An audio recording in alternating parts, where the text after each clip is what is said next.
Pa-deliver nga ako doon sa Palengke, 5 galon. Narinig kayo?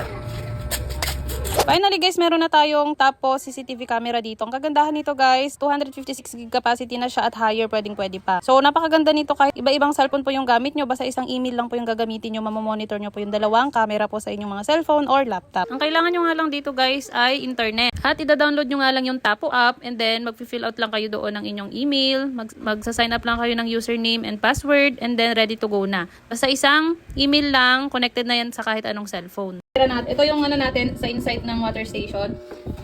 Ayan, nandiyan si mama. Ito naman yung sa labas, sa hallway. Ayan yung sa labas, dito. Ang kagandahan kasi nito guys, pwede nyo na siyang i-connect sa mga cellphones nyo. For example, aalis kayo, mamamonitor nyo pa rin kung anong nangyayari sa inyong bahay o kaya naman sa inyong mga business. Pwede nyo kausapin yung nasa loob ng water station or yung mga trabahador nyo sa loob ng water station. O kung sa bahay kayo magpapakabit, pwede nyo kausapin yung mga nasa loob ng bahay. Kahit na nasa ibang bansa po sila, pwede.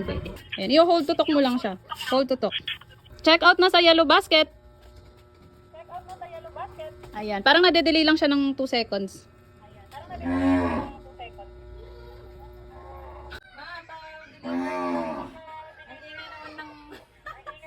Pa-deliver nga ako doon sa Palengke, 5 galon.